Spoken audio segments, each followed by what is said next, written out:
Good morning, Dustin. How are you doing, man? Good. Got my coffee as ordered. As ordered, what do you got? Oh, I like it. The Cyber Drain The mug. Cyber Drain special edition. I have this is a special mug to me. This is like Sunapee mug. We got our little moose here. But it was funny. I was picking this one out of the cupboard today. I don't know why I felt inspired to grab it. This is also the one that we signed the paperwork with on Sasleo. So it's a very fun mug. It's got a lot of fun memories built into it. That's a good one. So I'm excited to get you here today, man. This is going to be a fun topic. Obviously, we're on Coffee Chat, so we're going to be talking about AI, but I want to get into the operations of it today. Like a little bit of like, what does it look like to processize around AI? What does it look like to build a consulting business around AI? Like not just the hypotheticals, but into the operational, into the execution. And so this is going to be a super fun one for me. Dustin, are you going to be at a GeekCon this year? I am. Yes, awesome. Yeah. Not only will we be doing live coffee chats there, that's a lot of what the talk about is operationalizing AI. And so this is going to be a fun topic that inspires a little bit of that. But enough about me. I'm just the host. I'm excited to have Dustin here. Dustin Bolander, an amazing human being. If you've never met him, if you're on the stream or reading the newsletter, reach out to him. He's got a lot of really good insights. He knows the space inside and out. If you're in here, jump in, say hi, tell us what you're drinking, tell us where you're drinking it from, ask some questions. It makes it a heck of a lot more fun when people jump in and ask them. I hope this will be a good one for questions. This should be a good one. Like, ask anything. I will say, well, let me reframe it. One time I got a really within reason. Yeah. One time I got a question and I didn't really filter it before I asked it. I realized it was kind of out of bounds. So only one time in 54 episodes have I made it comfortable. Significantly uncomfortable. I'm sure I've made my guest uncomfortable before.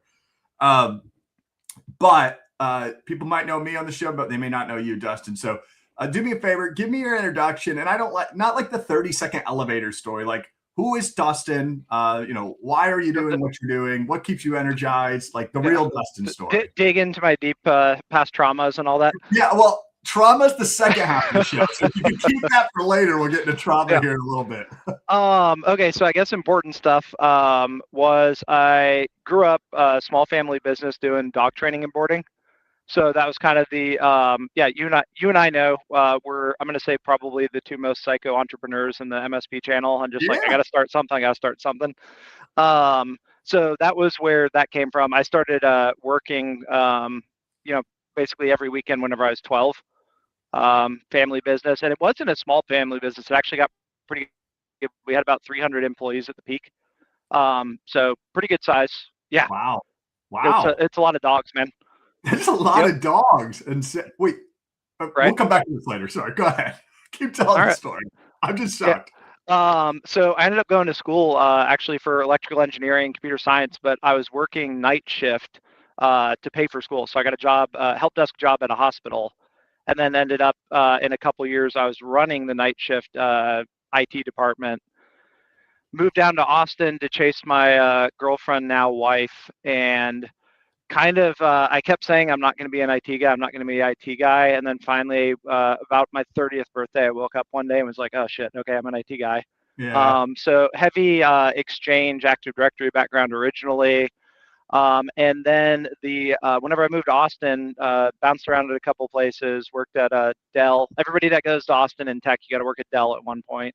And then I also got the classic Dell experience at that time and got laid off after 9 months. They shut down the department. It used to be, they're a lot better now, but the 2000s, 2010s, Dell was like every 18 months layoffs. Yeah. But ended up at a really small MSP, and the founder decided to retire. So it was like, all right, well, what do? You buy him out. So me and two of the other guys bought him out. So ended up owning my first MSP starting in 2011. Long other story there, but we were basically generalists. We had the biggest chicken wing chain in Texas as a client. We had a bunch of vets. That's exciting. That's very apropos. Yeah, construction companies, that kind of stuff. And it was one of those of like, all right, John, what do you want? Like, you want MFA? Cool, that'll be $3. Oh, you want a firewall? It'll be that. Just very a la carte. Ended up selling that 2018. And part of what I was able to get a carve out on was working with law firms, because nobody wants to work with lawyers. So originally, that was how Clear Guidance Partners got started. And the original plan was me and the guy, Anthony, who's our CISO now, we were just like, we're going to do virtual CIO, we're going to do virtual CISO, we're going to charge $350 an hour, and we're going to work 30 hours a week. This is going to be like, we're going to print money and barely work. It's going to be Easiest great. thing ever. Literally the first 30 days, we had a local CPA that I knew called me, and they're like, hey, you're not calling back so-and-so. And I was like, what are you talking about? And they gave him my number at my old MSP. Old MSP didn't want to work with the guy because I guess it was like a referral. There's something weird there. Yeah. So it's like I could work with them. So I called the guy back, and it was a construction company, $20,000 MRR. So literally the first, like, we were putting desks together we subleased a office in a factory. Smelled like garbage every day. But we were literally like sitting there screwing desks together. We kind of looked at it and it was like, oh shit, I guess we started at an MSP. Yeah, started at an MSP. Yeah. Follow the money. It's a heck of a lot better than following the idea. That's Clear Guidance Partners. We are 90% law firms at this point. We still have the construction company. We got a couple other. We actually, I'm not going to go into it beyond just saying we acquired another MSP recently that we're going to also have another brand focused on the finance vertical.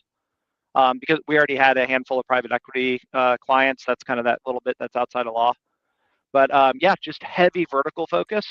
I did the generalist thing for years, and in a lot of ways, it also depends on picking your industry, but legal is, what I tell people is they pay well, they pay on time for the most part, and the M&A piece, hot take, I don't think we're going to go into it today, but I don't think M&A is going to hit the industry particularly hard. Private equity is coming for legal, but there's bills that are drafted right now. It's like California and 3 other states that are going to block private equity on the state level from owning law firms. And it's already kind of hard to do it. Arizona is the only state where there's really a clear documented legal path. So that's where I like the law space. And then we started that 2019, did $1 million in revenue our first year. And then 2021, we acquired a company. So we have a group now that does back office for law firms also. Okay. So, hey, John, not only can we do your cybersecurity and IT, but we can also do your billing, your accounting, your HR, all that fun stuff. So I love it. Man, yeah. What a story. I knew nothing about the vet background or the dog background. Not vet background, but the dog. I'm still like taken aback. By the way, you've talked about like landing 20K clients, doing give an A, and I'm still laser. Oh, we can talk dogs all day, man.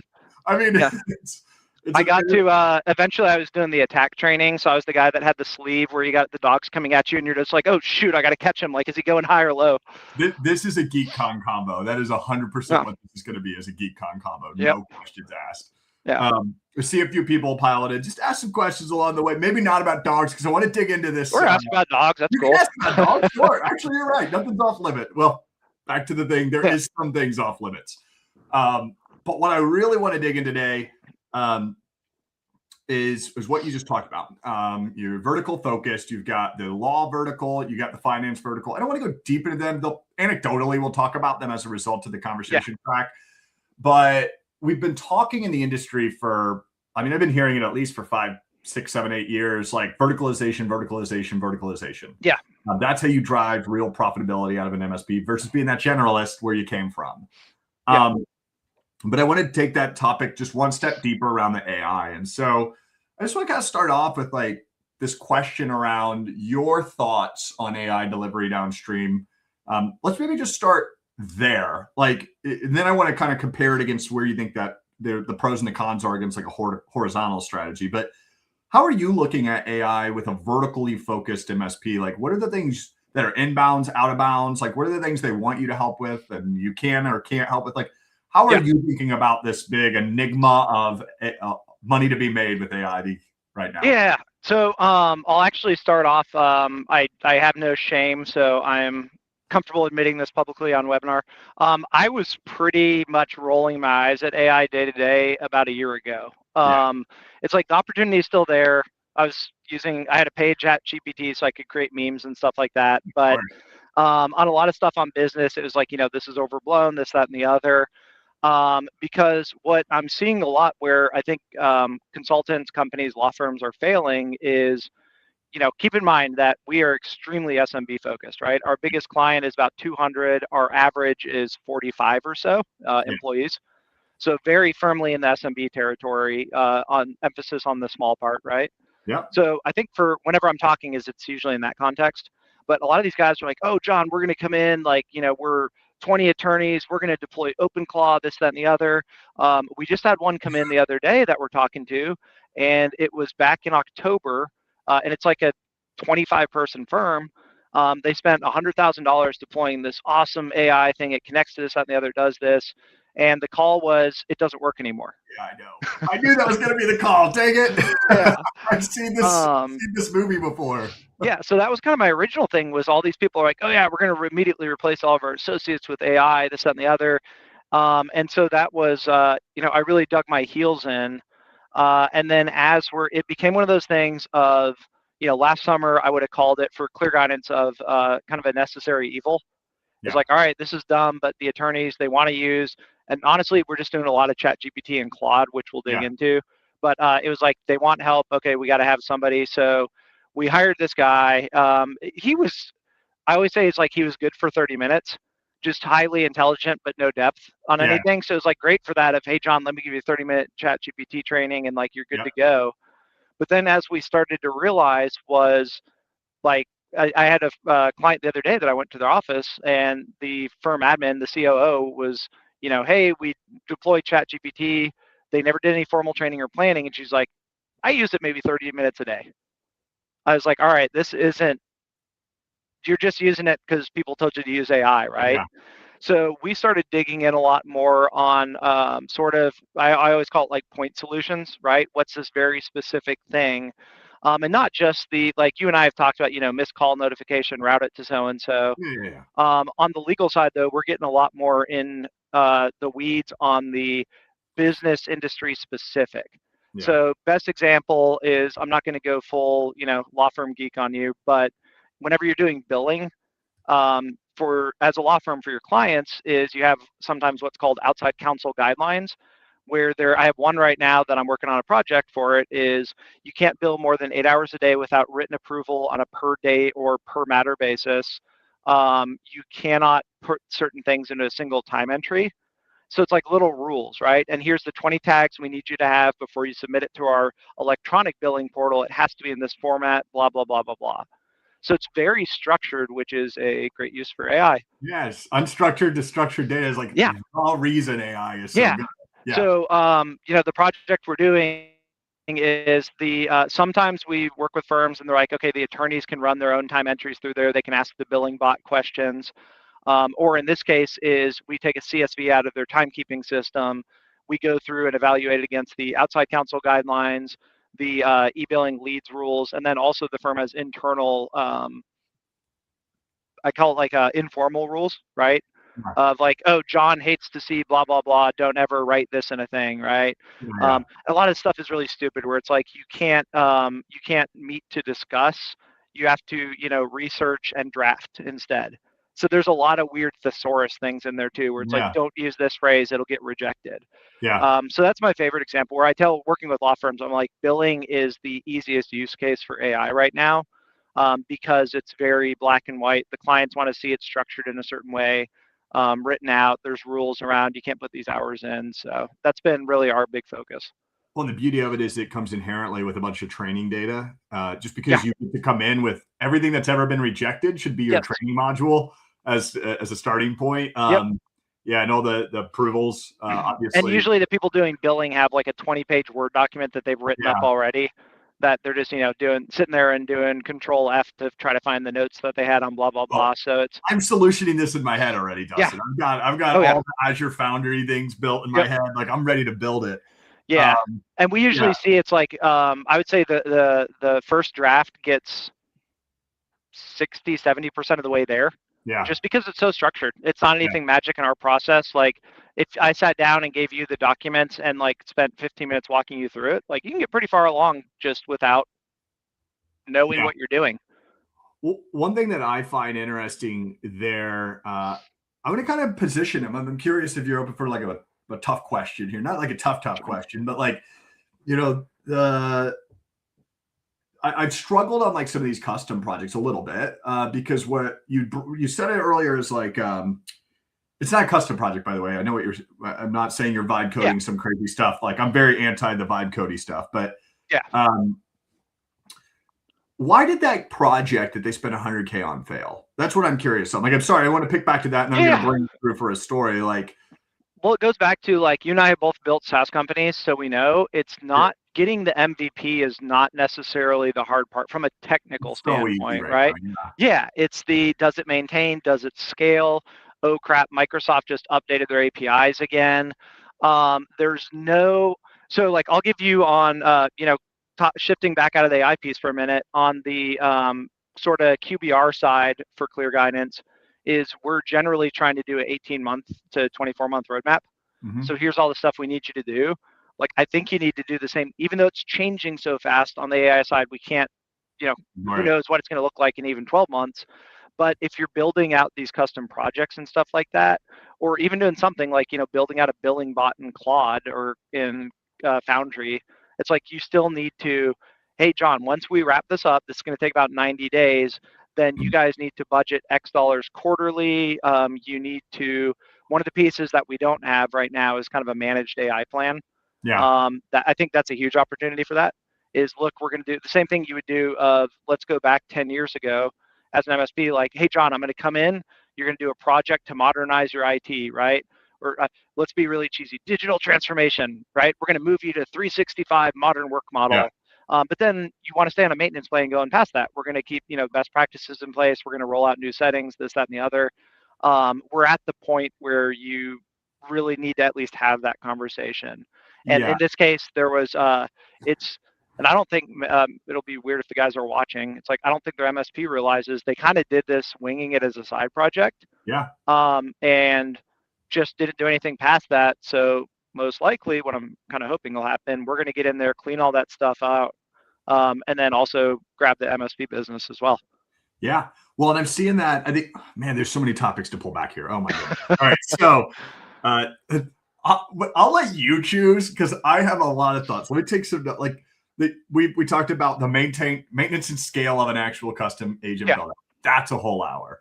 We talked about building an 18 to 24 month roadmap around AI. That's a whole hour. We talked about using AI as a wedge to run the MSP. That's a whole hour. Like, where do you want to go? Where would you prefer to go? Because I could dig that all those. Oh man. So like, I guess talking on kind of from the wedge standpoint, I think is a good one. That there is.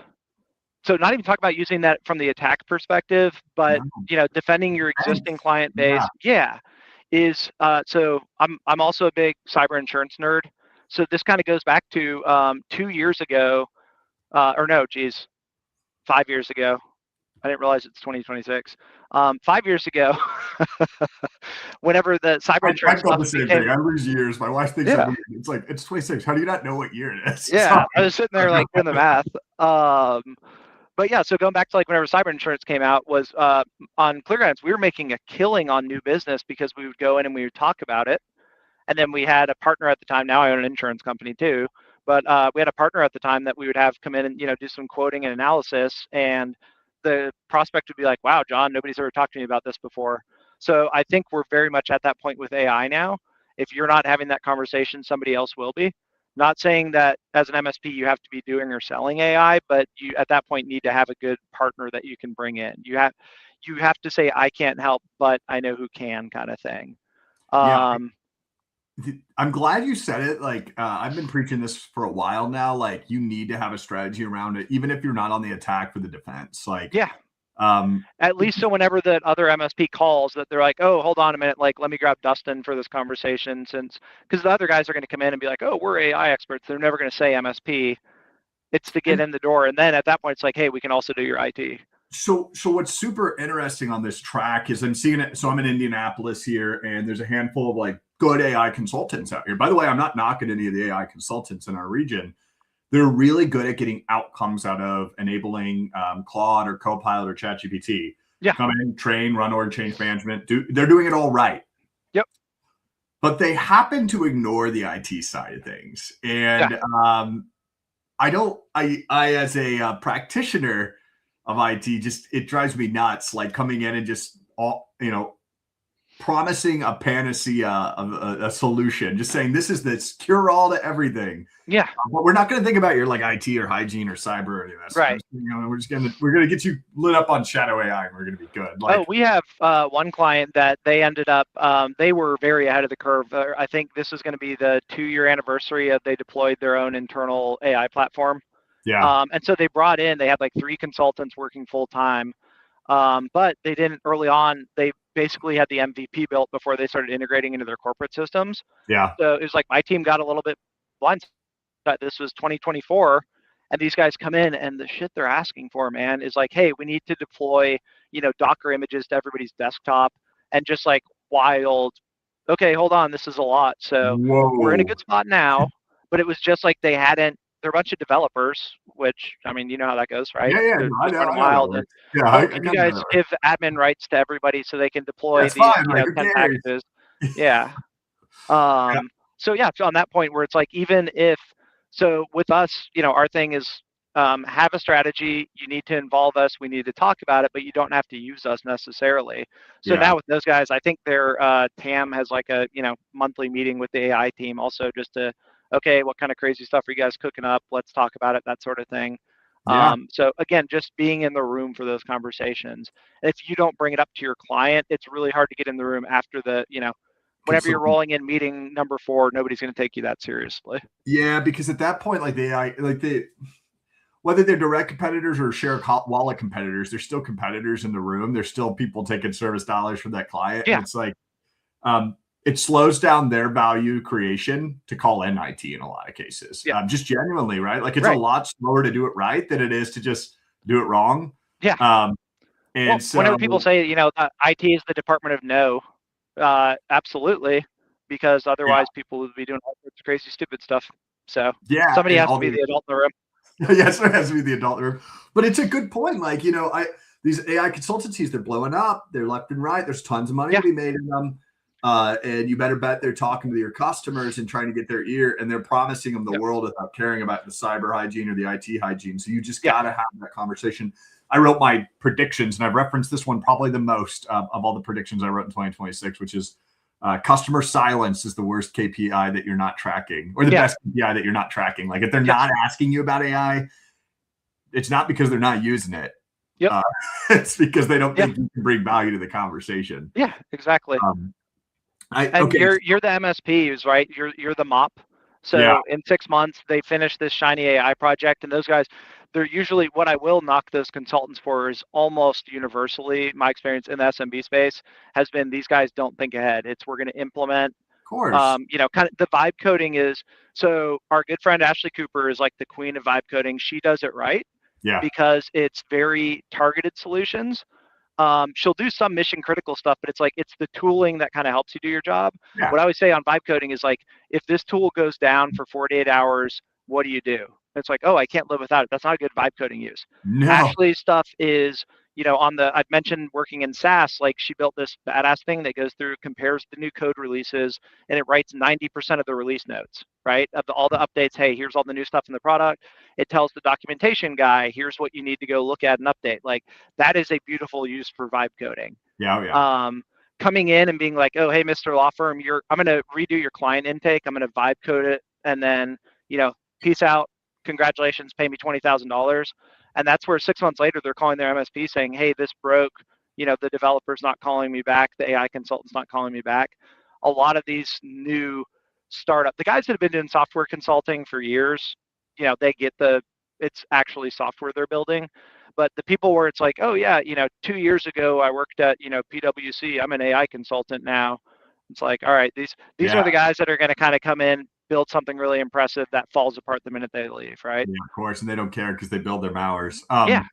And so you're just like teeing me up here, Dustin. We need like a 4-hour show here because now you've touched on another sensitive subject for me, which is this BPO. Like I have this terrifying feeling that in our space right now, a lot of MSPs are going in and saying, we're going to build agents for you that change the way that your business operates and process operates. Yeah. And they're going to their customer with this like blank whiteboard and they're saying, dear Mr. Customer, what do you want? Or dear Mrs. Customer, what do you want? And then they go build it.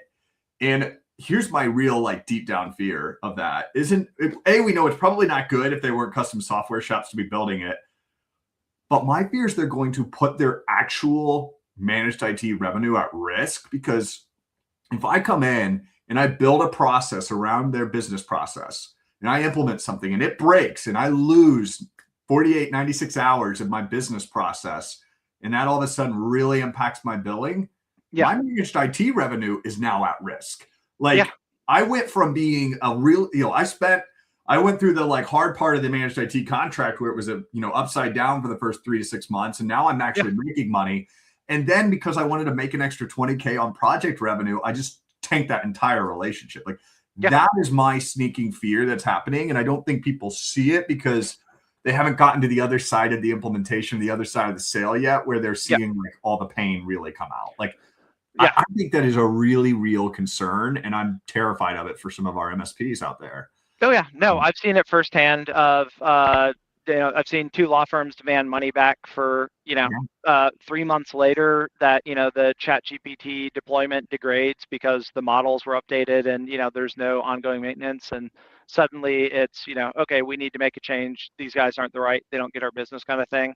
Yeah. The custom software thing I mentioned earlier, and if I remember right, that's like a $20,000 MRR. I don't know if the other guys are charging what we are, but it's not a small account. Yeah. And it was because they came in and did this, I'm going to refer to it as vibe coded bullshit because that feels like what it is. It's probably what it is. But it's you absolutely know what you're good at, right? And that's like our stuff is very specifically, we are not doing custom software. Yeah. We are doing off the shelf and we are doing integrations. Yeah. That we might get into kind of some light productization of a couple things, but it's going to be very repeatable. We're 27 people for reference, right? Yeah. We can't sit there and build and maintain stuff. It has to be turnkey. It has to be, here's the 5 types of projects we can do. This is why I'm a big fan of verticalizing, because you can get more in the weeds. To your point, I love the example of like the whiteboard of it's blank and it's like, what do you want to do, right? We always hear everybody's like, oh, we're going to learn your business. We're going to know. When you have, picking on myself, right? Whenever I got a bunch of clients as a VCIO, I have a chicken wing joint. I have a road paving company. I have a vet. I had a consumer packaged goods. This is like Dustin 2014 probably. Like I'm trying to remember who all my really noisy. But it's like I can't learn all that stuff. No. I learned a bunch about it, which was fun. But I can go in now, I can have a 30-minute conversation with a law firm, and I could fill up that entire whiteboard, right? Where they're like, oh, our practice group, blah, blah, blah. Whenever you know it on that level, then you're not sitting there doing the whiteboard of, hey, John, how does your business run? Tell me how you make money. I absolutely hate that phrase. Yeah. I know MSPs love that. It's terrible. The business owner's going to be looking at you going, what the hell, man? I thought you're going to tell me you're a business expert and you don't know how to make money. Yeah, oh gosh, now I have to sneeze. This is weird. All right, never had to sneeze on the show. We'll get over it. There's time for everything. Yeah, I know. That was odd. Okay, so so I can admit, if you can admit some mistakes of 2014, Dustin, I can admit some mistakes of 2015, John, because like a lot of what I thought when I came into this, like, because I've been theorizing around this problem now for the last 6 to 8 months, I would say, was bring the whiteboard. I thought, like, why wouldn't you come to the whiteboard and ask them how they make money and how data flows? Like, unlock all this opportunity in projects. And as I started to pull back that thread, I started to get concerned, realizing that we're not set up. Like, the MSP is not set up for that kind of work. And, well, they can be. Bigger ones can be. But what I've leaned into of learning of late is, like, there is one thing that we have as a superpower as MSPs. And that is that we are there for multiple years in a relationship. Like, we don't have to overhaul their business. We can make small iterative change.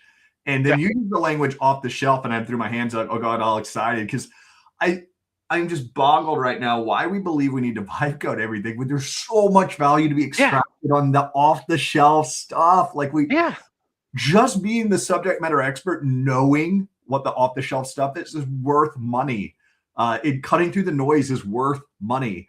And so that stump speech over. I mean, coffee chats, it's not Yeah. my show. Well, it is my show, but it's not my show to talk.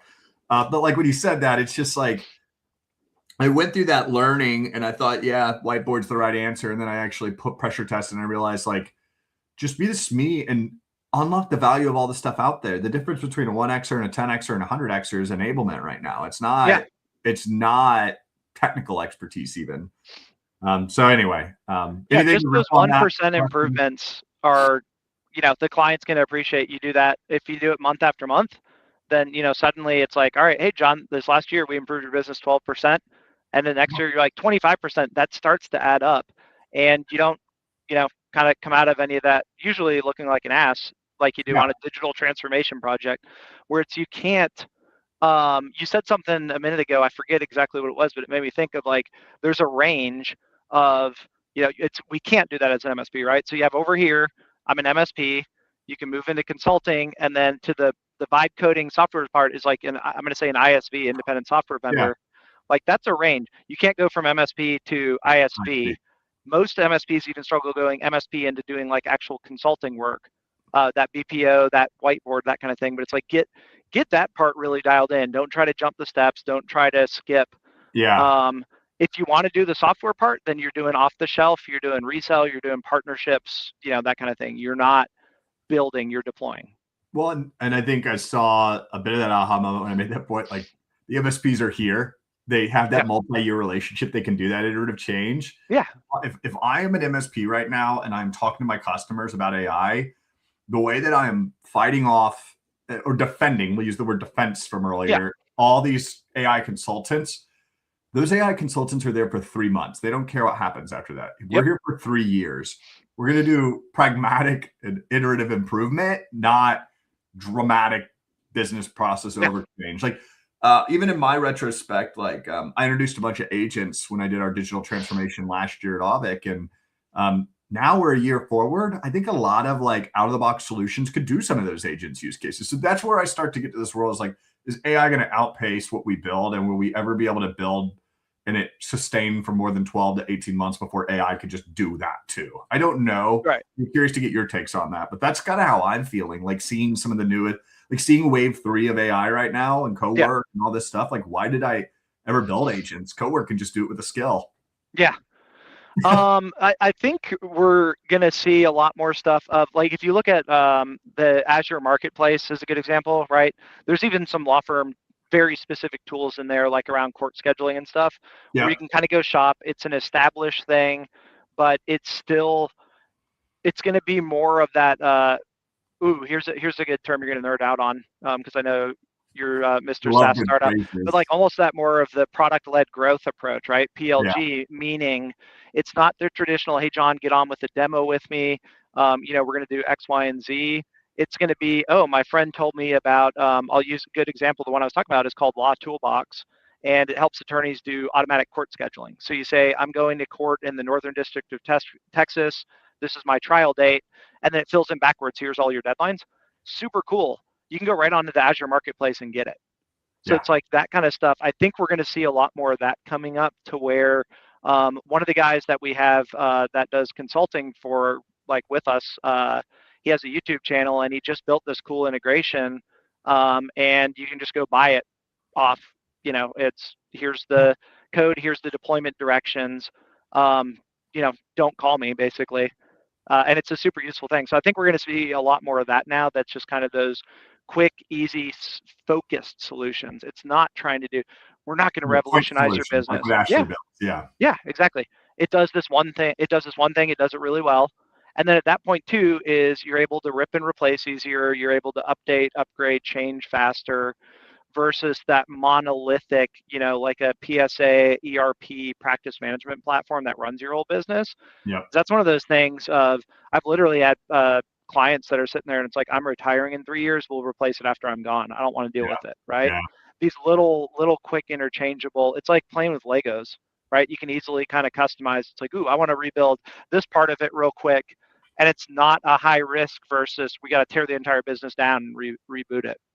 So what I hear here is something I've been trying to advocate for. You are a subject matter expert when it comes to this stuff. Like by you knowing that Law Toolbox exists, you are bringing value, not the value that Law.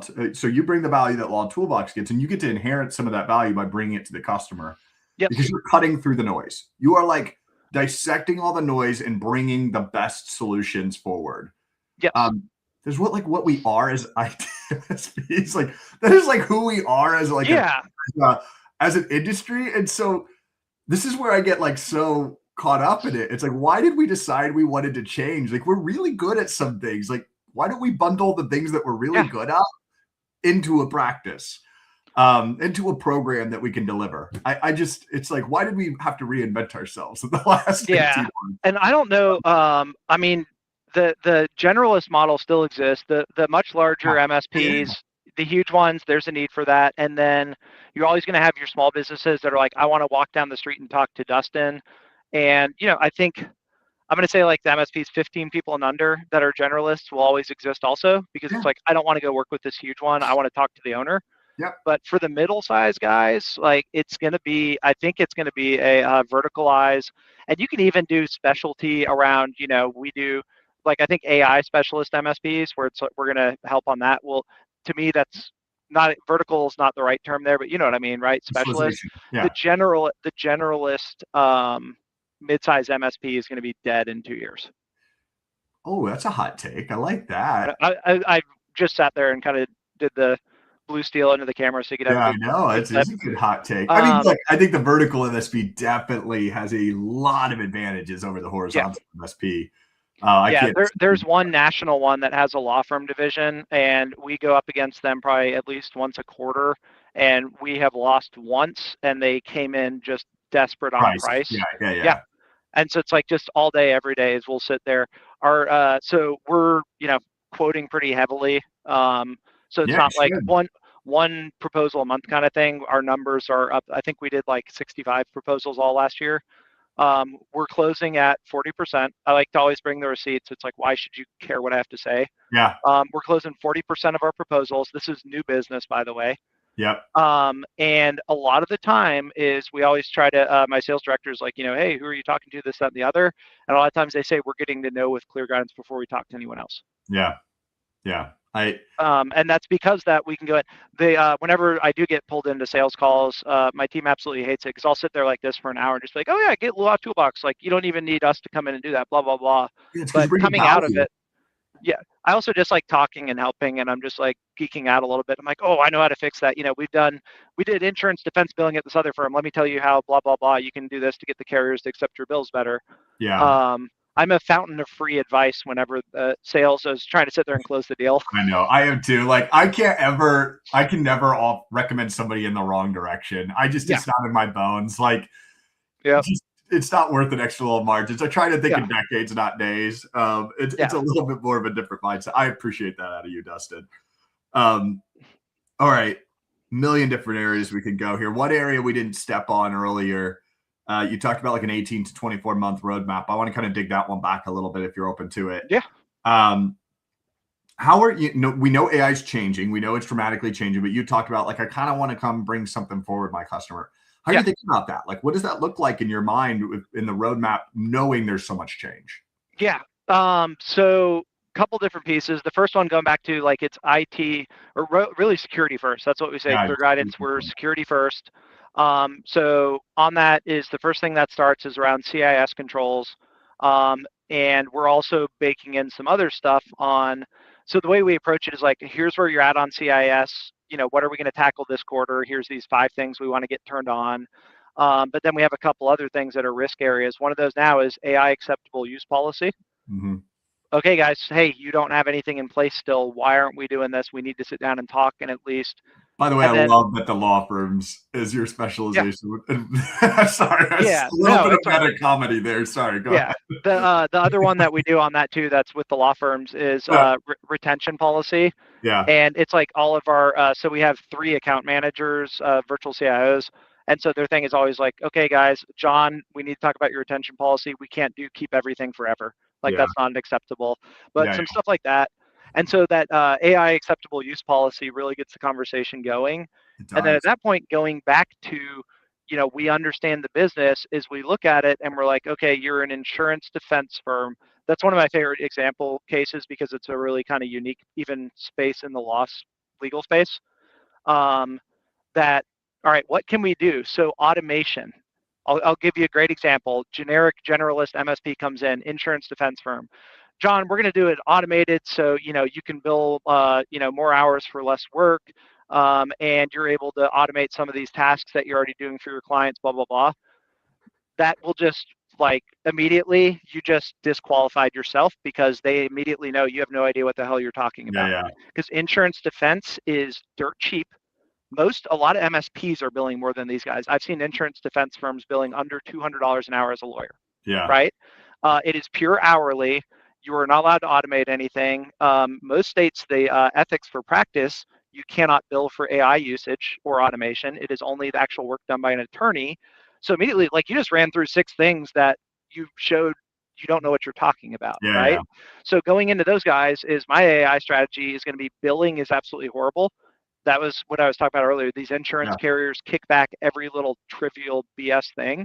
So if we're going to an insurance defense firm, first thing I'm talking on tech and AI is going to be, look, we want to deploy some package software to do better time capture.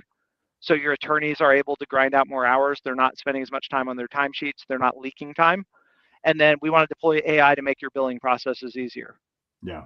Like, and that's right Yeah. there. Yeah. And suddenly they're like, oh man, my You know what not to hit on because you know you're yeah. going to lose the deal right there. And so that's where that roadmap comes into play is we're looking at you're doing X, Y, Z, small real estate transactions, for example. Hey, you can do fixed fee.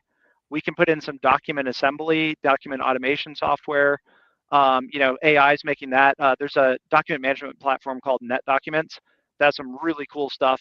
They were pretty cutting edge on the AI side. You can say, go grab the John Harden matter, the Bolander matter, and then draft me a new version that's going to be something really similar with this bits of information.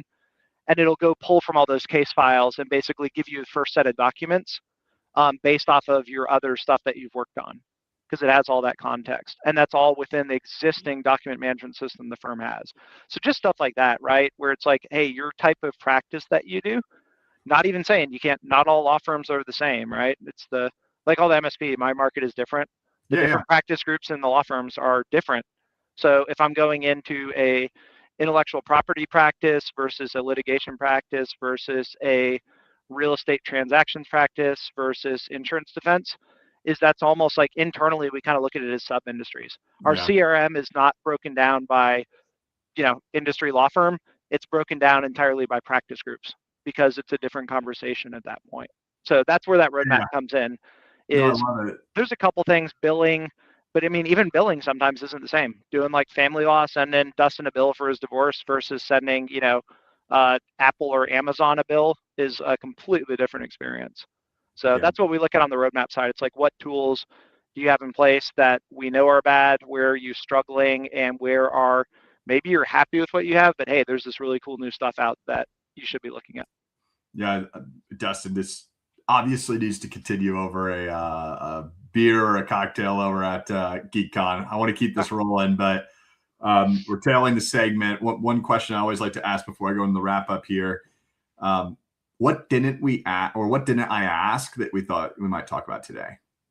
Oh man, You got into a lot of good topics. So. the managed AI I think is kind of the big one. You and I have talked some about it before. That's a piece we still haven't figured out. We're doing things very on a project basis. We're doing a kind of trailing engagement after that, but it's typically hourly or like a monthly check-in, and then we re-engage for another project. I want to get to. It'd be great to come in and say, hey John, we're going to do X, Y, and Z. Here's your AI roadmap we built, and we're going to charge you $2,500 a month. And here's what we're going to do each quarter. We're going to do we run on EOS internally traction, right? So it's like, here's your rocks. This is our quarterly AI rock, Mr. Client, Mrs. Client. Here's what we're going to get done this quarter. And then That way it just becomes a little more consistent, and that helps with how fast AI is moving and changing, right? A year from now, we're going to be talking, John, for everybody on here, John and I like to argue about Copilot. He's a big Yeah. fan. I'm kind of skeptical, but internally we've been saying at Clear Guidance is like, in a year from now, we're all going to be on Copilot. Like, They're all ubiquitous Microsoft will get it right now. It doesn't eventually. matter who it is. Yeah. Yeah. Yeah. I was going to say, I think they're spending more than anything else at this point. Microsoft gets what they want eventually if they stick with it. And like, we're right on that cusp with Copilot. John thinks we're there already, but I think we're right on the cusp. On the frontier program. Yeah. You were there. I'll say, I can pick apart where the Claude deployments are falling down. I've seen it all happen now in real time. Yeah. But one other thing I wanted to bring up, this is a fresh learning I had this morning, so I just want to share it with you and everybody else. You know me, I always post my learnings, but this one is, I think, really relevant to what you just said there on the managed practice. On the project side, what I've learned is on the project side, projects are for delivering AI. Programs, like a managed AI practice, are for delivering AI value. And what I mean by that is a lot of MSPs right now are implementing the standards to support AI. And that is their project, AI readiness. Building a program after that means that you have like a VCIO enabling or a VCAIO enabling the AI strategy is how you unlock the AI value.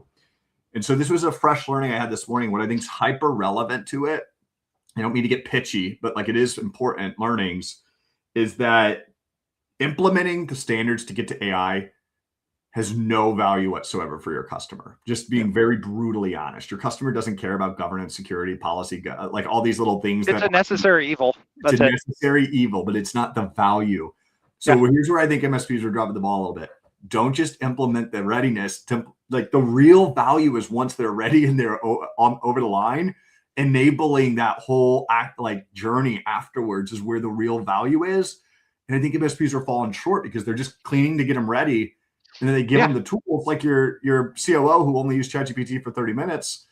They stopped right at the point at which they could be the superhero for that customer. Like they did everything to get them on the tool, and then they never did anything else. And that's where the relationship gets built. So sorry, step speech over. No, you're good. And I mean, it's the people need reminders. That, and the other. Like there's a good way to think of it. I got 3 kids, so I kind of put everything through the context of raising kids now. You get that too. I can appreciate it. I can't tell my kids something once and they're going to remember, right? I'm not saying I necessarily have to nag them, but there needs to be ongoing engagement. We had a firm, they're very tech forward. We got Claude plugged into 20 things there. We have 20 skills built out. But there was something or other came up with, what was it? I can't remember. I was in their office though, and the COO, her and I were just kind of sitting BSing, and she mentioned something. It was like, oh, that doesn't. And I'm like, no, like over here, click this. Let me show you real quick. It took 30 seconds. She's like, I stopped using it a month ago, and it's because GPT had moved a setting. I'm telling you, enablement is the biggest moneymaker right now. Enablement is the difference between a 1xer and a 10xer and a 10xer and a 100xer. And if you could 10x and add a 0 to the output of any of those employees, you could.